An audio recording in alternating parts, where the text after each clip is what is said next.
It's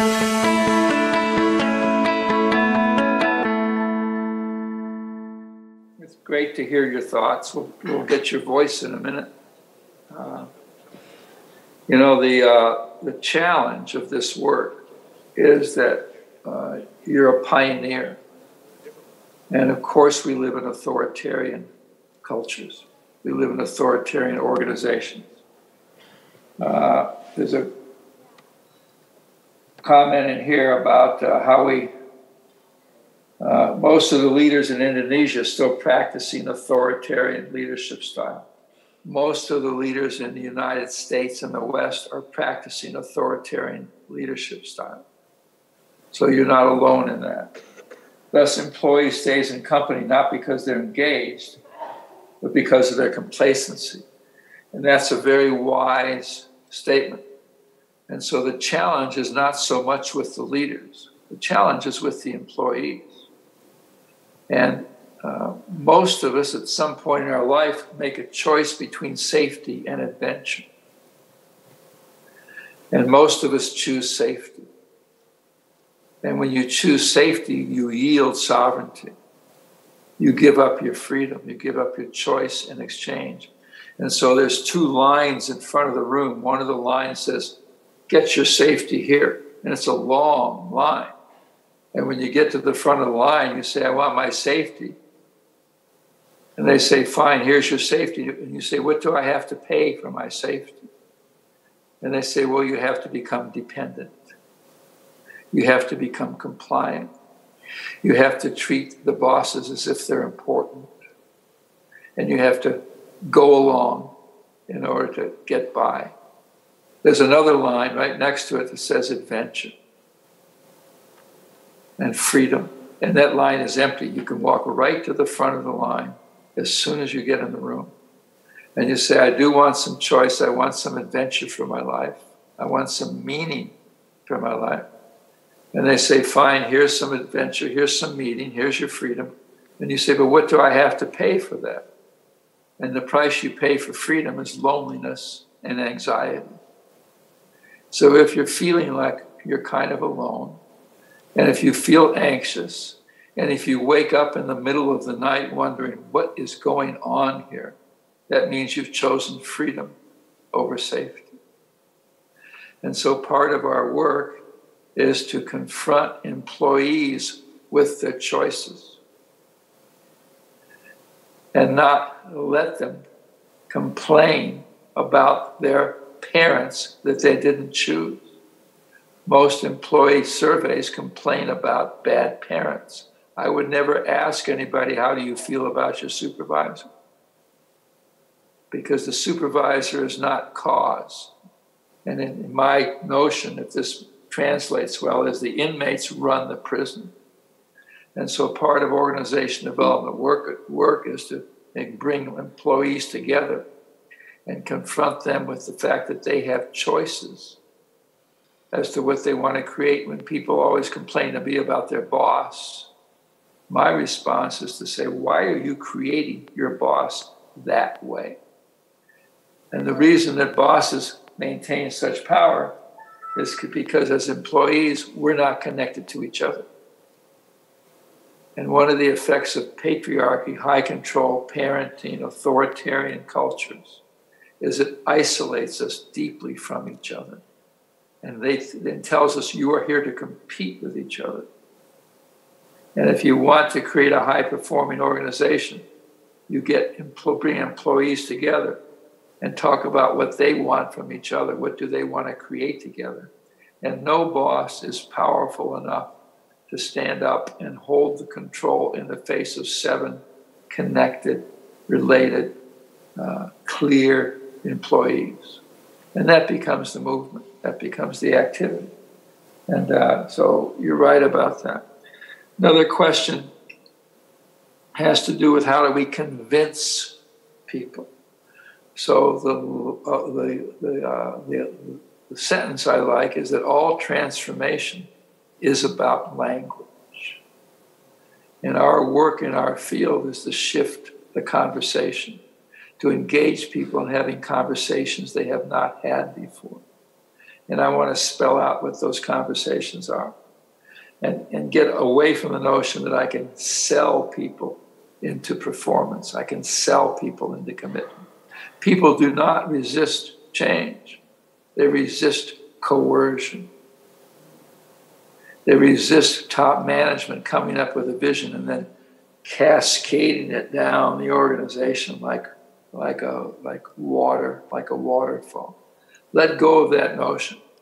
What I need from leadership for high performance is to tell us, here's the business we're in. Here's what's required by this business.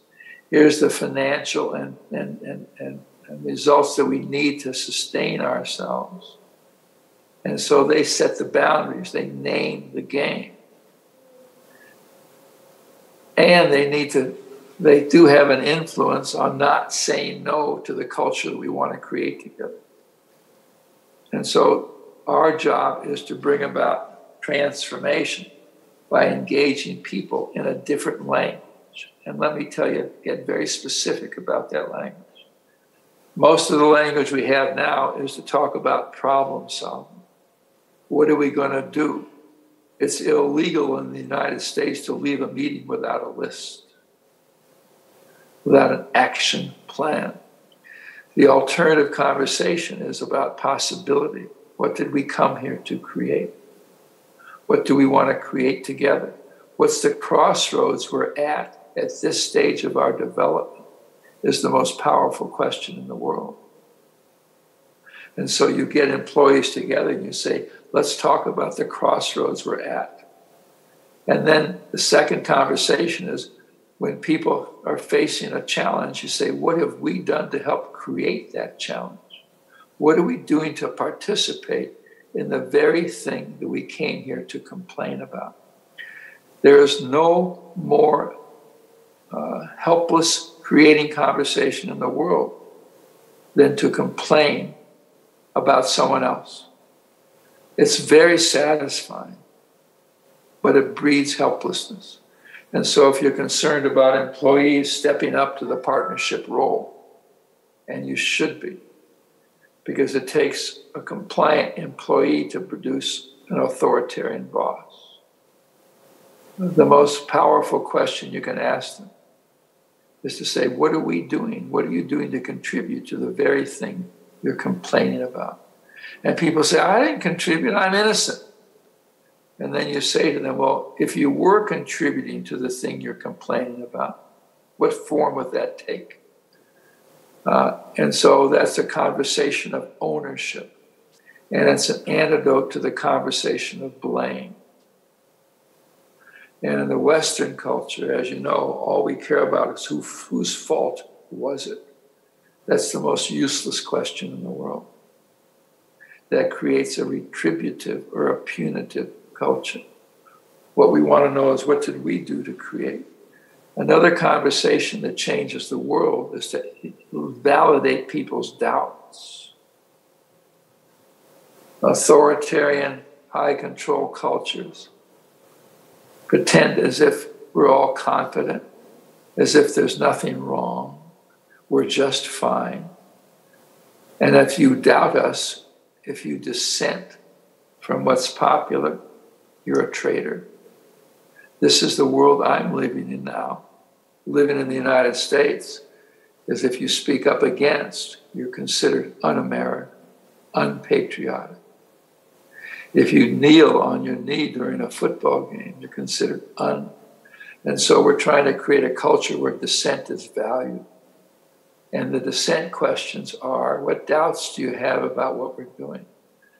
A dissent question that's very powerful is to say, what did you say yes to that you no longer mean? And these questions are the methodology of engagement. You say, how do you engage people?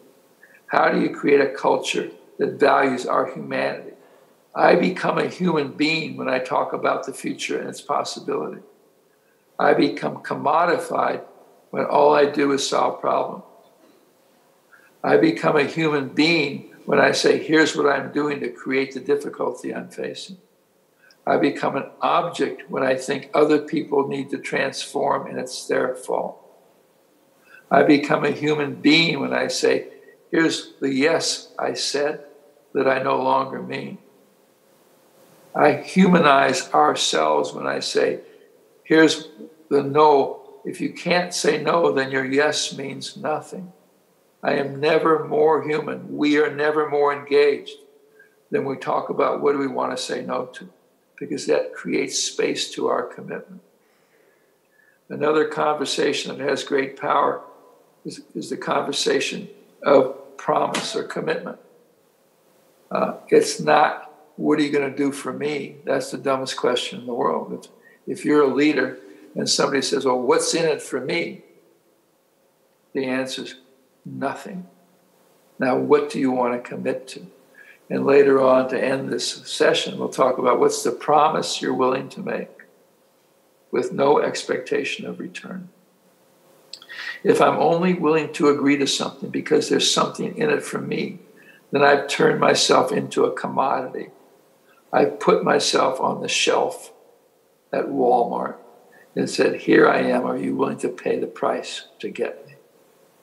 And to put a price on my head is dehumanizing.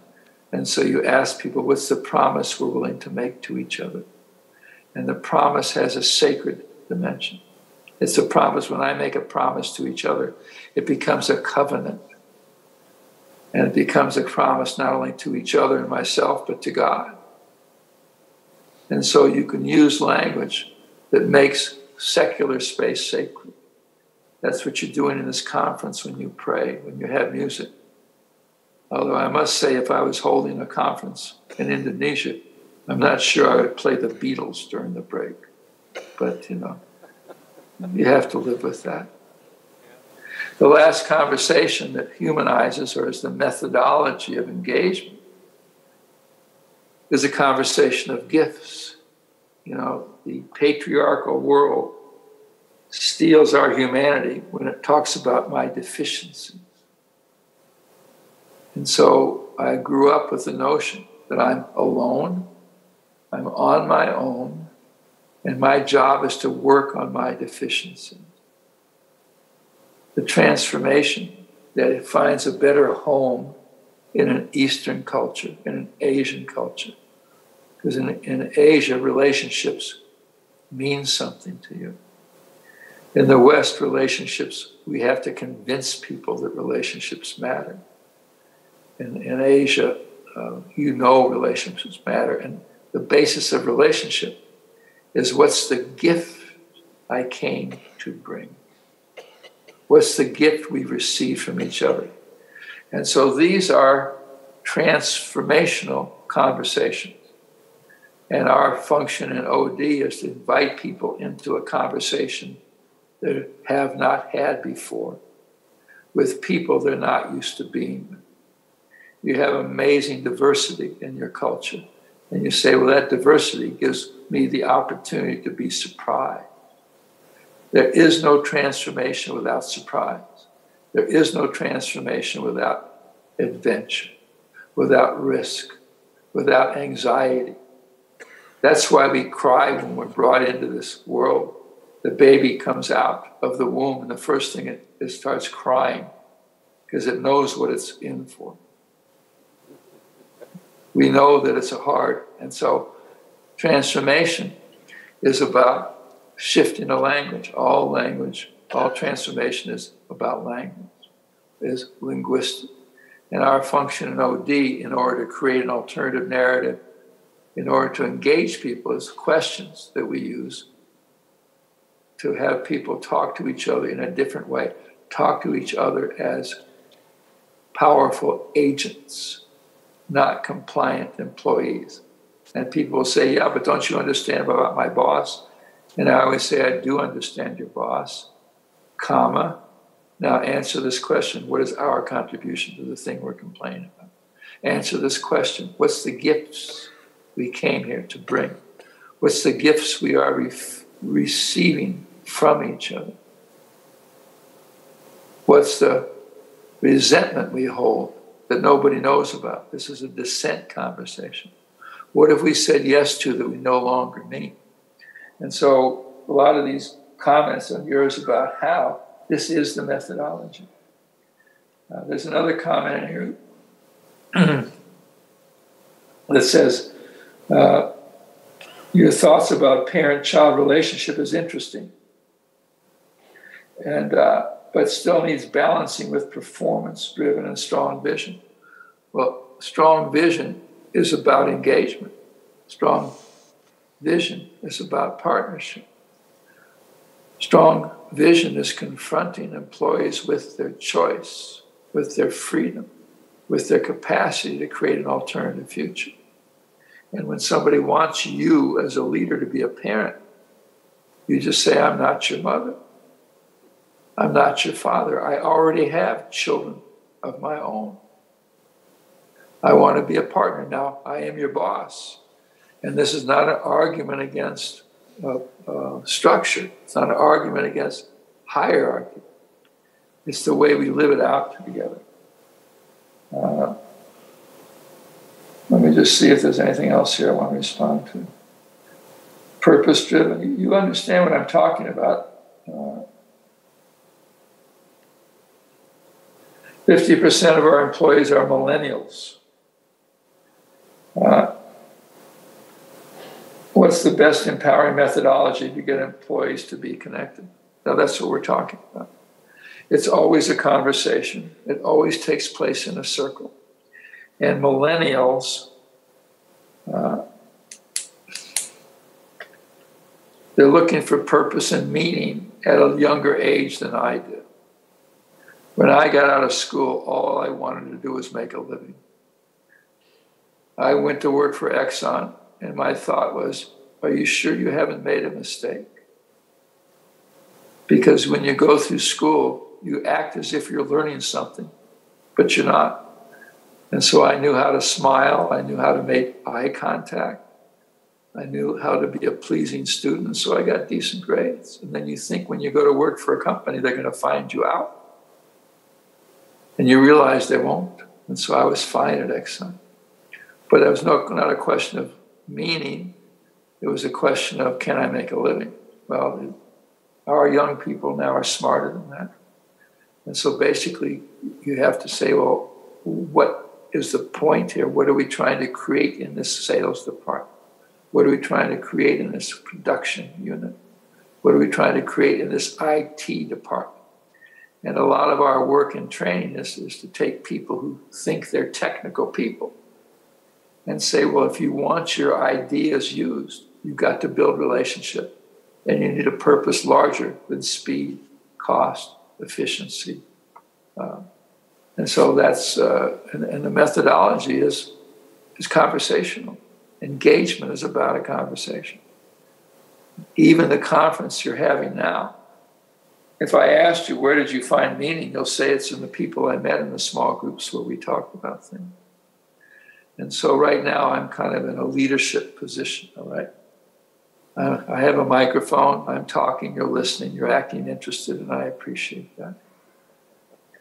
But basically, your meaning will be found using my comments as a prelude for the conversations you'll have with each other. Same with the workplace. Now, we live in a virtual world, so it's more difficult. Email, you cannot build a relationship through email. It's very hard to build it, but this kind of visual methodology makes it easier because I can see you. The reason I like the visual Zoom, Skype, is because there's room for silence. When you're on the phone or chatting, if you don't get a response, you think you've been abandoned and you feel depressed. Here, if you don't get a response, you realize that, well, the people are still there, they haven't left yet. So let me stop for a minute, unless there's something more. And I appreciate your comments. I feel like we're connected. And, my purpose is to affirm what you always thought was true.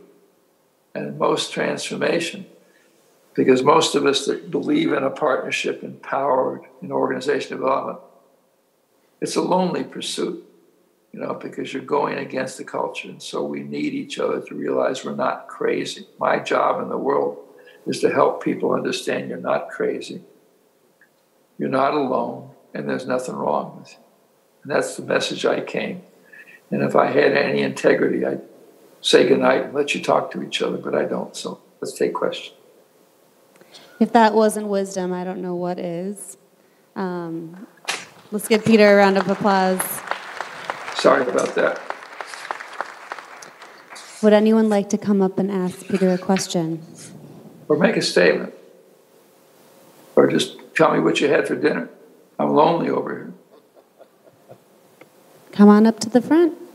Oh, somebody always feels sorry for me. I love that. Give me. Hi. Hello, Peter. This is... Give me your name.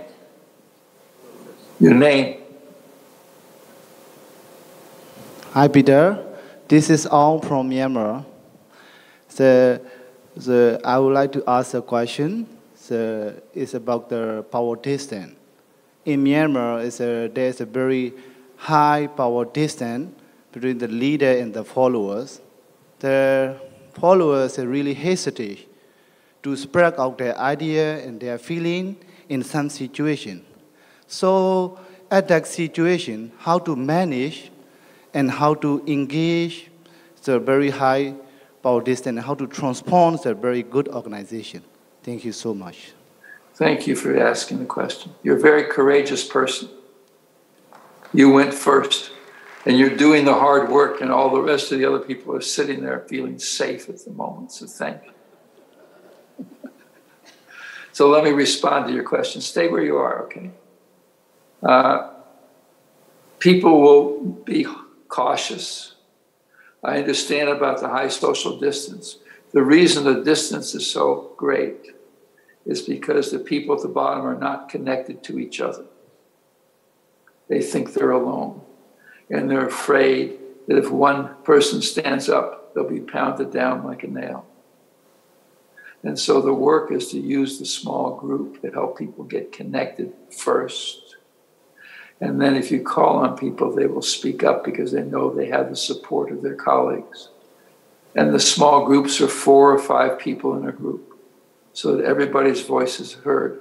Otherwise, I think I'm alone, and I will be destroyed. And I would think that the boss, when you break people into small groups, put them in a small group. Don't let them wait for questions, because they're as isolated as we are. And so if you have 20 people or 30 people or 15 people with the boss and employees together, break them into groups of 4, ask them one of these questions, and then have the boss join one of those groups. So the boss is less lonely also. And then before the session, coach the boss and say, you don't have to answer every question. All you have to say is thank you. And so the boss is allowed to not know. And I treat the bosses as if they want to overcome that distance. They just are trapped by it.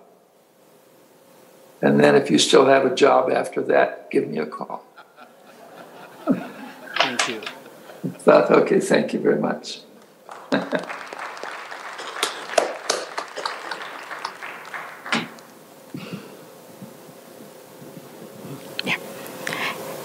Hello, Peter. Hello. My name is Your name? My name is Hustari. I'm from Hustari. Faculty of Psychology, Universitas Indonesia. Okay, I like your point saying about the importance of relationship. Yeah, and the one that I would like to ask is about your statement regarding that people doesn't mean they don't want to change, but they don't like the coercion, right? So maybe can you give me some tips regarding people who resist to change? Yeah, because sometimes the organization and the management, they do all kinds of approaches already, but some people still do not want to change. Thank you. Thank you. Don't go away. Yes, I'm here. I'm glad you're here. You know, some people, when people resist, what they're looking for is affirmation, confirmation. They want to know they're not crazy. And so sometimes you have to take their side when they raise questions. You say, good point. Okay. And you don't give them anything to resist against.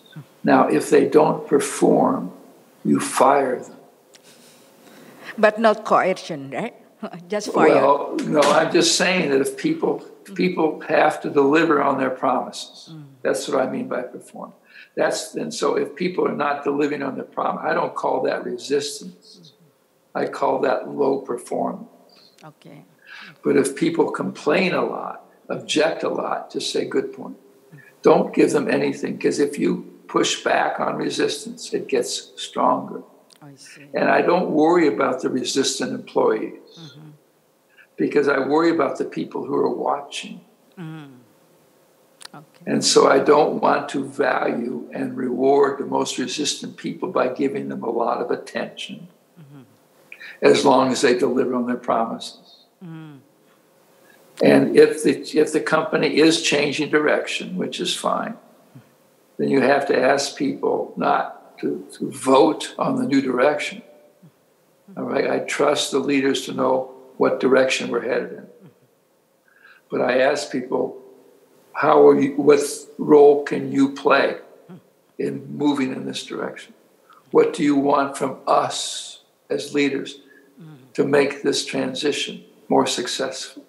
What do you want from each other to make this? But I don't show up thinking there's resistance. Now, there's always 10% of the people. They're just going to argue about anything. And I don't want to reward them. I would just say thank you and look the other way. Simon says, turn right.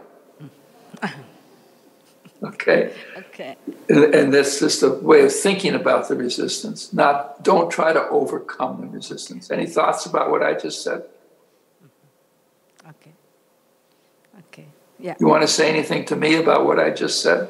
Well, actually, I agree with you. I mean, we better embrace people, yeah, and try to develop a good relationship, and try to understand why they quote unquote resist to change. Maybe they see it from different perspective, and let's find out. But if they still do not want to change, they say they take it or leave it. Exactly. At the end of the day, they have to deliver, not take it or leave it. They have to deliver on their promises. Yep. That's what's critical. Okay. Okay. Thank you. Thank you. Okay. Thank you.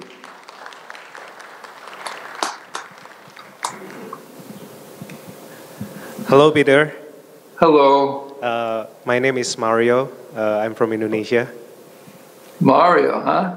Mario, just like the Mario Brothers. I got it. Just kidding. Okay.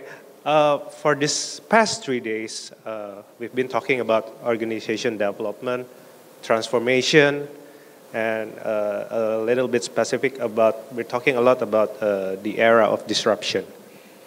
My question is, how do you make sure that these talks, what we did for this past 3 days with you and also the other practitioner here, creates opportunity, not becoming a fear for us?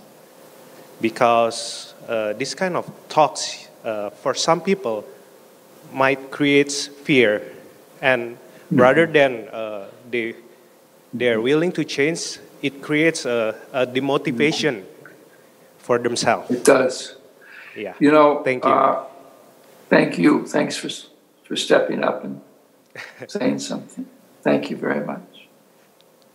You can't sell people transformation. And so where we can talk about it, you have to design and create experiences for people where they feel connected to each other. You can't say it's a time of disruption.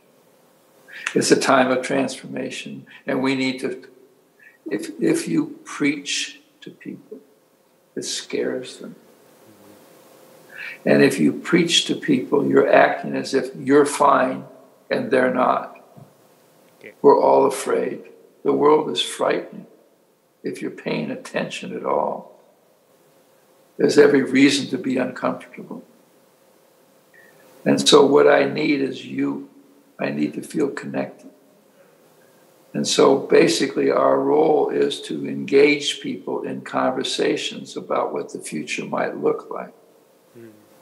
All right? Not to market and sell and laminate a vision that says we are going to be number one. Oh, that's all children, you know. And so it's dangerous that we become ideological, that we act like preachers, like we have the answer. We're as vulnerable as anybody else. And so you show up in the world and say, how can I get people into a conversation with each other? So they realize they're not alone, they're not crazy. And after they express their doubts, then ask them, what do we want to do together to deal with the uncertainty that we're all experiencing? As a leader, as a facilitator, are you a consultant inside a company or you run a company? Which? You run a group or you consult with a group? You personally, Mario. I'm sorry? What's your role? I'm actually an HR person in an organization. Okay, so as an HR person, we don't want to pretend that we're smarter than anybody or wiser. We just want to engage people. Human resources used to be called human relations. And I want to go back to calling us human relations. And then we're there to help be an advocate. Because if people feel supported and connected like they belong, they can put up with anything, just with anything. Thank you. Okay, thank you, Peter. Thank you, Mario. All right, so we have time for one more question. We're going to make it a short one, and then we'll start to get to our close. Hi, Peter. My name is Hello. My name is Hervan from Indonesia. Hello. For us who works in transformation, we are expected to think to have a forward-looking and to think longer-term horizon. But the issue is how to sell the idea to the management, since today the management seems to be trapped with the short-termism. I mean, yes. We have to navigate between the quarterly financial report. I mean, they think very short terms. I know. You don't have to choose.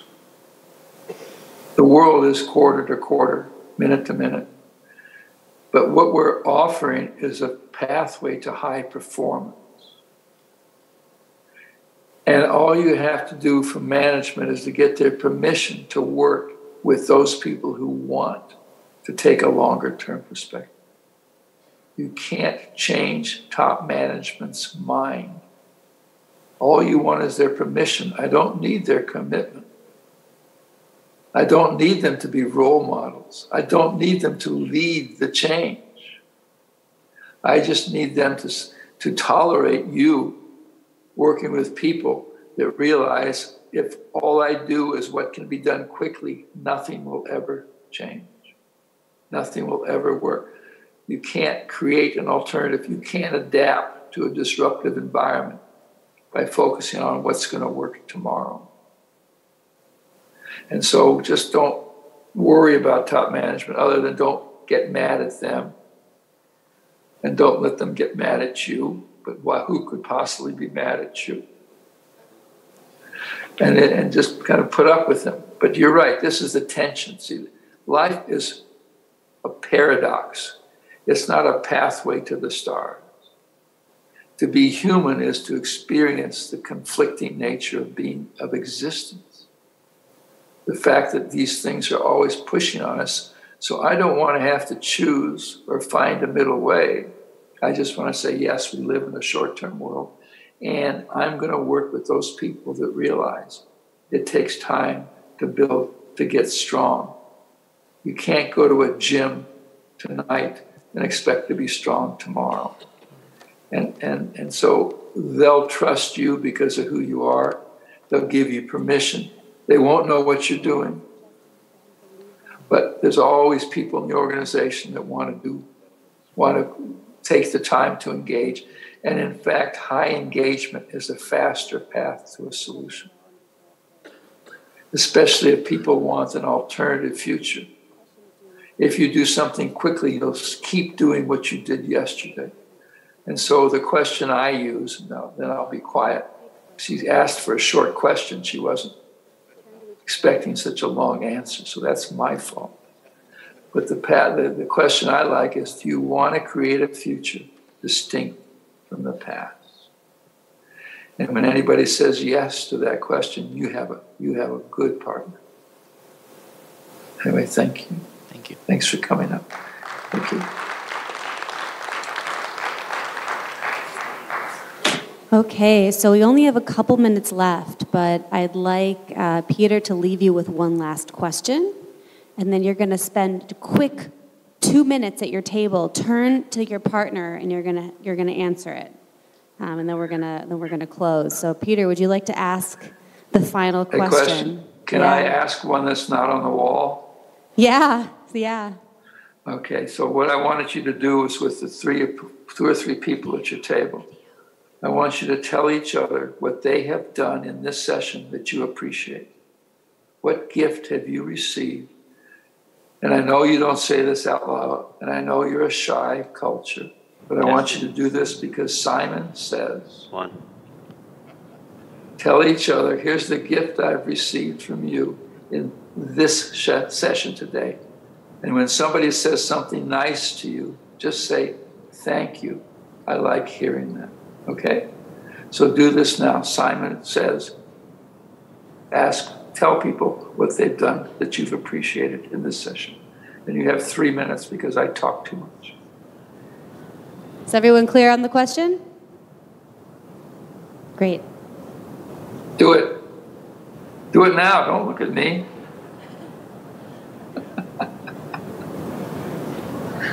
Talk to each other. Come on. Okay.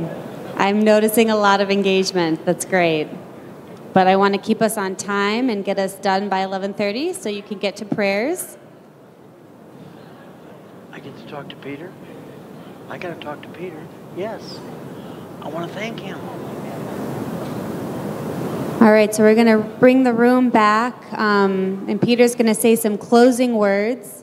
Before he does that, I just want to, Rollin Sullivan, who's been sitting up on stage with me, wants to thank Peter for his wisdom. Okay. Great. One of the competencies for a large group facilitator is to try to help the group get quiet. Good. Peter, I have three things. You heard me say this before, but I want this audience to know. I have you as the absolute best OD teacher who's ever lived on the universe. That's absolutely true. Number two, the most significant thing you said to me almost brought tears to my eyes. You said that the Muslims and the Buddhists have it right, and it's the we, not the I, from the West that needs to lead the world in the future. Right? And the last thing I want to say is that I have a commitment from Robbie to bring Peter's Flawless Consulting Workshop, the longest running, the best OD workshop that's ever been in the world, to Indonesia.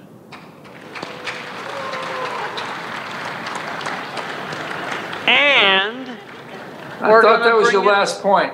Pardon me? So that's what we're going to bring it to Manila, to Rick from the Philippines is going to bring your workshop to the Philippines. Okay, so Peter, Thank God you know I love you. Thank you, Roland. All right, Peter, do you have any closing thoughts for the group? One thought. One is the fact that you're all here in this room changes the world. Second thought is that you're working a lot mostly for businesses. And to me, businesses, for all their difficulties, are the best foreign policy in the world. And so I think what you're doing is important because businesses are more likely to bring peace to the world than all the politicians we can imagine. And so the work you're doing means something for all of us. Anyway, thank you so much for letting me into your lives for this time. And, God bless you all. Good night. Thank you. I want a new behavior. Give him a standing ovation. Oh, God. Come on. Yeah. You're awful. You're awful.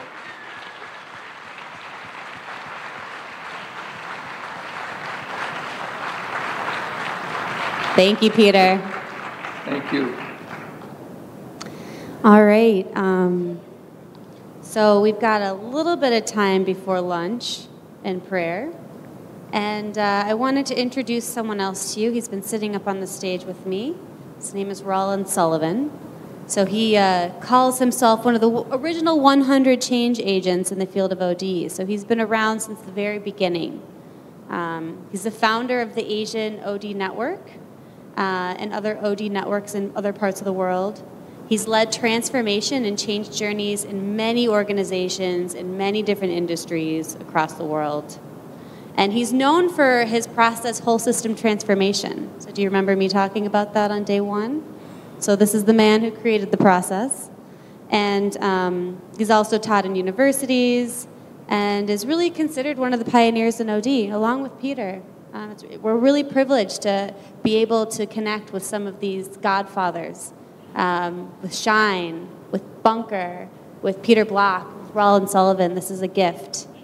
And he's also published Practicing Organization Development. It's in his 20th year now. And we're very honored and grateful for him to fly all the way from Chicago or Minnesota to grace us with his presence. So please welcome Roland Sullivan. I am not going to talk about OD. I'm going to talk about change. Ariel's colleague gave us the video that opened today's session. It was shocking if you really heard it. It was by Jared, it's Leonhrd. I want you to go and see his 100 videos on YouTube, all free. I want you to go on YouTube because Santos introduced me to Ray Kurzweil last 2 years ago in India. He has 500 videos free on YouTube. These are the two men that have got the future pegged. You listen to them and you make your own decision.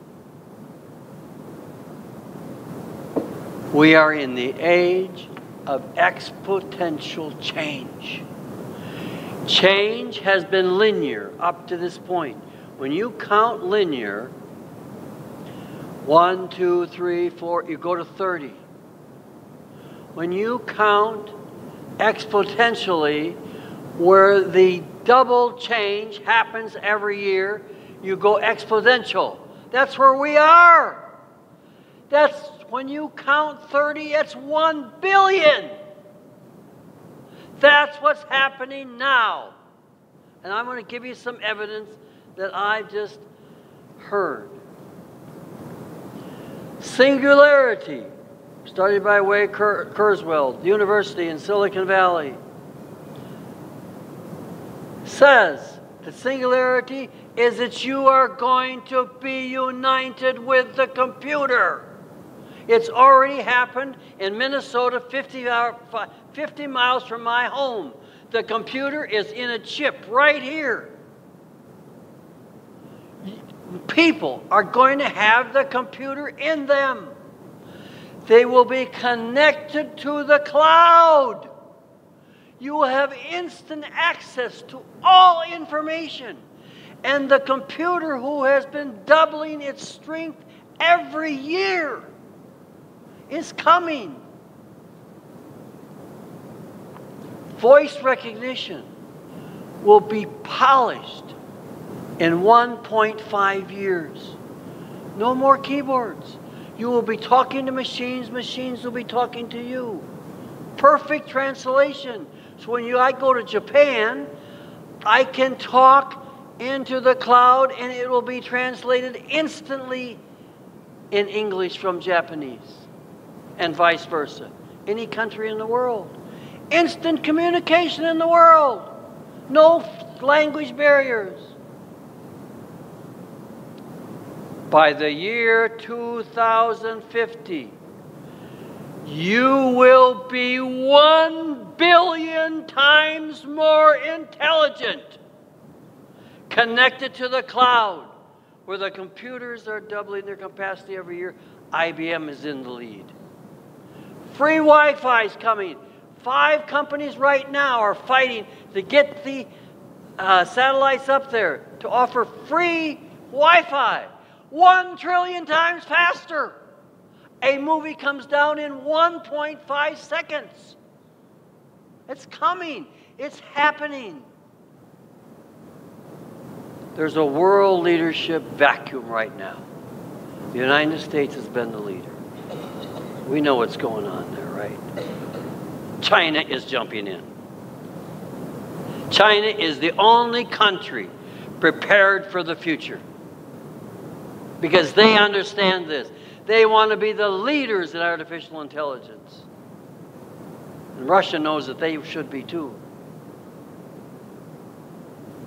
Indonesia is the 4th largest country in the world. You are significant.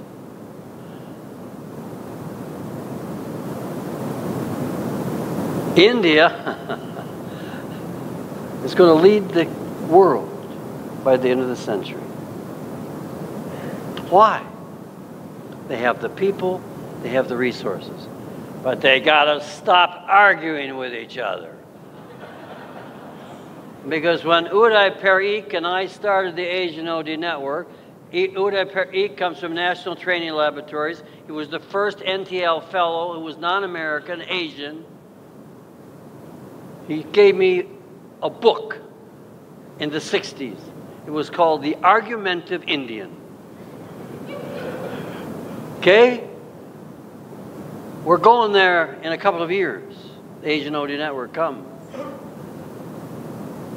Silicon Valley is still mission control.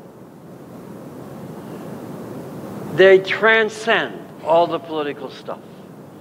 It's happening there.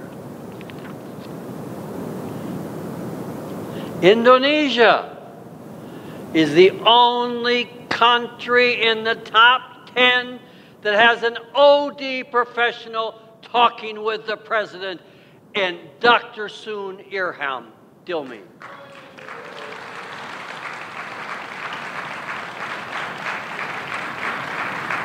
The president wanted to be here. His daughter just happened to be getting married the same day. Okay? So you have a very special place because you're connected to the power of your country. Okay? But I got to talk about the Philippines.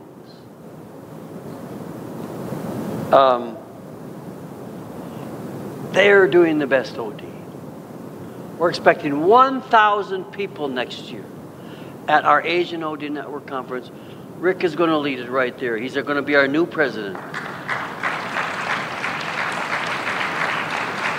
Rick worked with Peter Block. What year? What year was that you were with ExxonMobil? Mid-70s. He goes back to the mid-70s with Peter Block. Oh, and there's Thailand. They're not far behind. Indonesia. Thailand is changing fast. You don't have a good OD program here. Dr. Perla created the best OD program outside the United States. Give her a hand.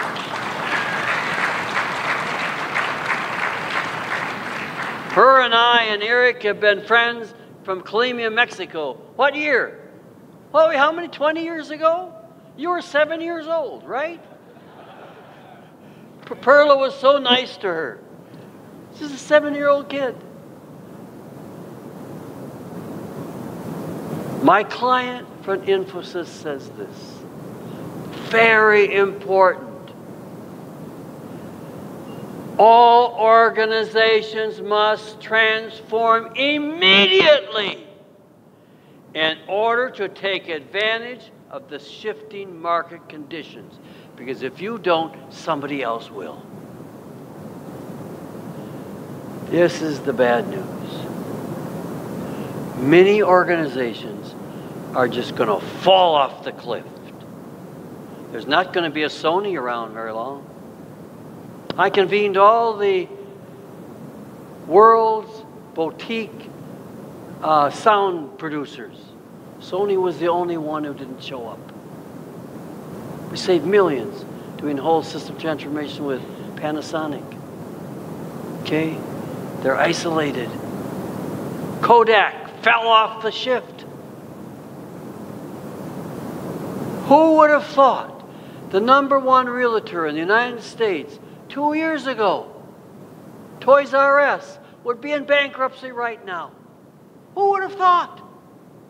Sears in the United States, biggest realtor, is going away fast. I was on the airplane. 2 companies in the United States have transformed faster and better than any.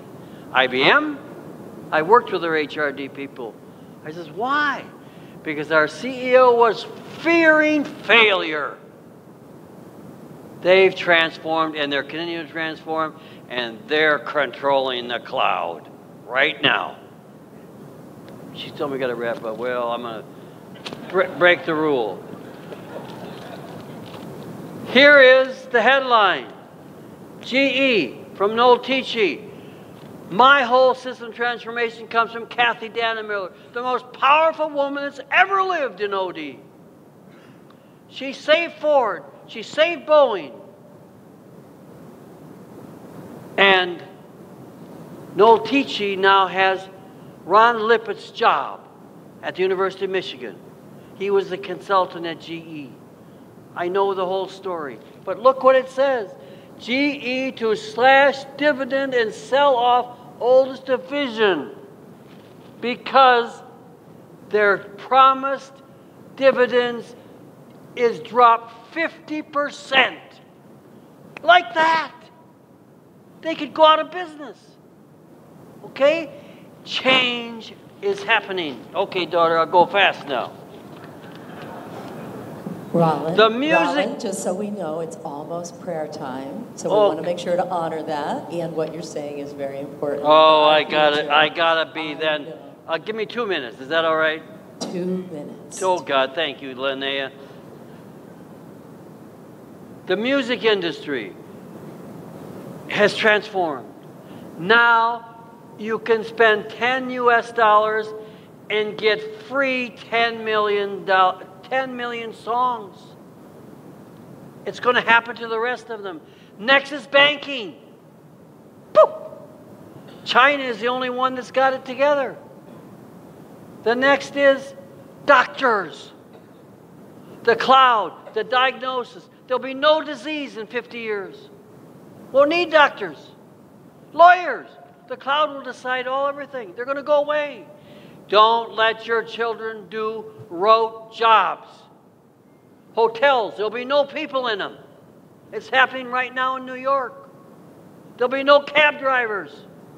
No cab drivers. All self-driven cars with a solar battery that costs them nothing to run. Okay, I'll be real quick. Insurance, going to drop right off the cliff. That's where she is. Largest personal insurance company in the United States. Allstate. Let's see if I got else. So, there's a bright future for change agents because the artificial intelligence is computer. As Peter says, we need compassion, happiness, spirituality. That's your job. You are the people that need to facilitate the change of the world. You're going to be paid big dollars, big money. So learn how to do it. Let me just quick. Oh, car industry is transforming right now, yeah. There'll be no gas cars in 15 years. You won't be able to go right now. They got a city coming in China. They will not let one gas car in that city. It's all electric, all self-driven cars. Okay, so I got to stop. So I want to say this. I know you're supposed to come up here and put your arm around me and shut me up. That's what I teach. There's never been more peace per capita on earth than there is right now. There's never been less poverty in the world than right now. We have a bright future. Welcome to the age of Aquarius. Let the sun shine in. Asia must lead the way for the world into the new world coming.